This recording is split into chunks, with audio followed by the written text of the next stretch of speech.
A gente vai falar então mais detalhes sobre essa nova sanção aplicada pelo governo Trump à esposa do ministro Alexandre de Moraes. O Eliseu Caetano está acompanhando todos os desdobramentos por lá, inclusive Eduardo Bolsonaro, que está nos Estados Unidos, publicou um vídeo logo após o anúncio da sanção, dizendo que se não houver anistia, as sanções vão continuar e que ainda hoje existe a possibilidade de novas sanções dos Estados Unidos a ministros do STF. Vamos então com Eliseu Caetano, direto dos Estados Unidos. Eliseu, boa tarde. Realmente existe essa possibilidade ou ainda não está confirmado?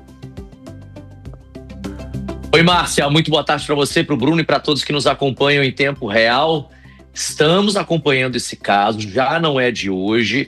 E há pelo menos 2-3 semanas a equipe de reportagem da Jovem Pan aqui nos Estados Unidos vem batendo nesta tecla de que novas sanções deveriam acontecer ao longo ainda deste mês. E estamos vivenciando isso, viu? Aquilo que a gente falava há 2 semanas, 3 semanas atrás, hoje é uma realidade. Novas sanções aconteceram no âmbito da Lei Magnitsky hoje aqui nos Estados Unidos.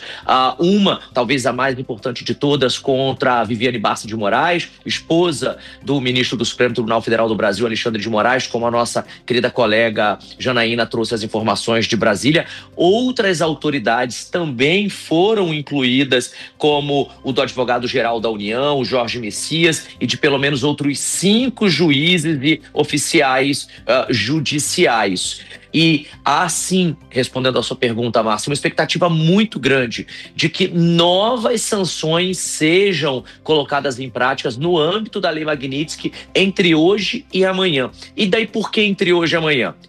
Porque diversas autoridades brasileiras estão aqui nos Estados Unidos para a Assembleia Geral da ONU. A edição de número 80 começou oficialmente hoje, mas amanhã tem um discurso de abertura que é feito pelo presidente do Brasil. Todos os anos é assim, viu? Não é porque é o Lula, não. É porque é um acordo entre a ONU e o governo do Brasil. Como o Brasil foi o primeiro país a apoiar a abertura da ONU, ele recebeu essa missão, essa função, e todos os anos o presidente em exercício faz o discurso inaugural, faz o discurso de abertura. E aí, aqui nos Estados Unidos, é a informação de bastidor, é a informação de agora. As nossas fontes lá na capital americana, em Washington, D.C., confirmam, Márcia e Bruno, novas sanções da Lei Magnitsky devem ser implementadas ainda hoje e amanhã aqui nos Estados Unidos contra autoridades brasileiras. E aí nós estamos falando diretamente de personagens do alto escalão do Supremo Tribunal Federal e também de outros organismos do governo brasileiro. Organismos esses importantes e que, segundo o governo dos Estados Unidos, têm colaborado para essa chamada caça às bruxas, abre aspas.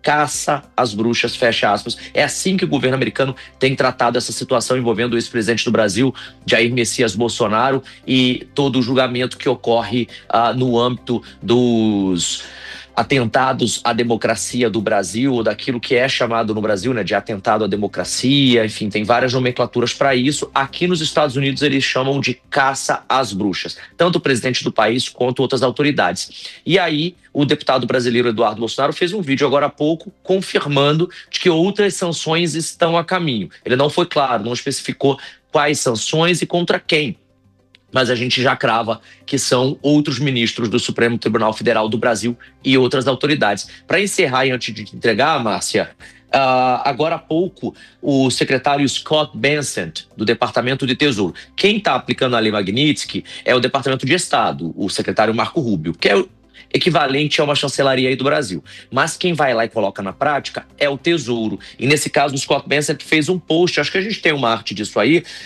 que ele disse o seguinte, abre aspas: Alexandre de Moraes é responsável por uma campanha opressiva de censura, detenções arbitrárias e processos politizados, incluindo contra o ex-presidente Jair Messias Bolsonaro. A ação de hoje deixa claro que o governo americano continuará a mirar indivíduos que fornecem apoio material a Moraes enquanto ele abusa de direitos humanos. Esse post foi uma resposta a um anterior, feito pelo Departamento do Tesouro, que ele dizia o seguinte: Hoje, o Tesouro está sancionando o Lex Instituto de Estudos Jurídicos, LTDA, por seu apoio ao juiz da Suprema Corte Federal do Brasil, Alexandre de Moraes. Também foi designada Viviane Barça de Moraes, esposa de Moraes, que atua como chefe do Lex Institute. Ou seja, não apenas a Viviane, Bruno e Márcia, mas um instituto, a holding, que administra todos os bens e os serviços que eles têm aqui nos Estados Unidos, também foi sancionado.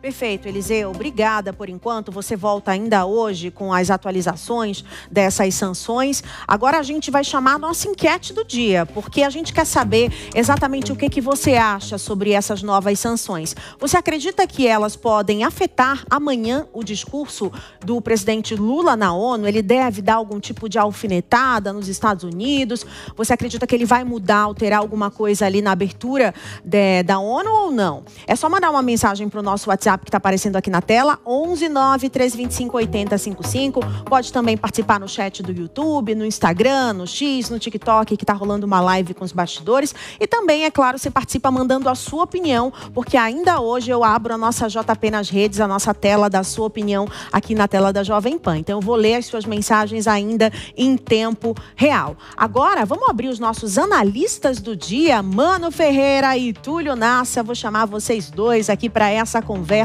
Bem-vindos, boa tarde. Começando pelo Mano Ferreira. Mano, sanções que acontecem um dia após as manifestações nas ruas contra a PEC da blindagem, contra a anistia. Coincidência ou algo bem pensado por parte do governo americano? Muito boa tarde, Márcia. Eu acho que nesse caso é mais coincidência. Acredito que o governo americano tem atuado de modo a privilegiar a sua própria agenda. O Brasil acaba sendo um tema lateral dentro dos Estados Unidos e, vale dizer, houve no governo americano uma comoção em função do assassinato de Charlie Kirk. E já era esperado que em algum momento tivéssemos uma nova rodada de sanções anunciadas contra integrantes da Suprema Corte brasileira em função do julgamento que todos nós acompanhamos. Então, na minha visão, esse atraso em relação à data do julgamento do núcleo crucial da trama golpista tem mais a ver com a dinâmica interna americana em função do assassinato de Charlie Kirk e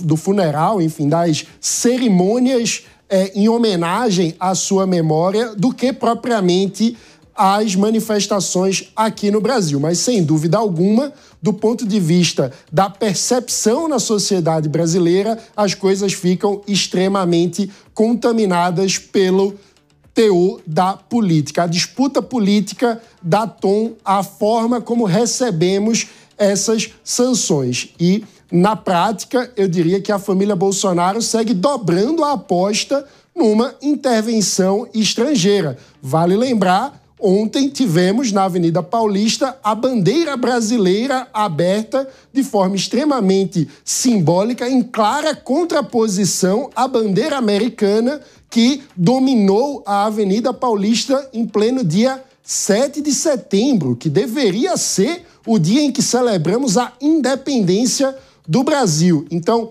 há esse plano de fundo dentro da sociedade brasileira a respeito de tratar os Estados Unidos como um tutelador das nossas instituições e da nossa democracia, ou resolvermos por nós mesmos os nossos problemas de forma autônoma e independente.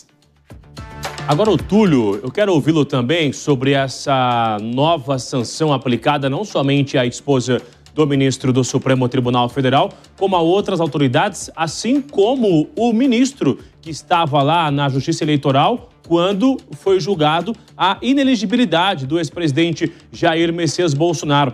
Ele também foi sancionado. E essas aplicações, elas acontecem dias após Eduardo Bolsonaro visitar novamente Washington, se reunir com integrantes do governo americano.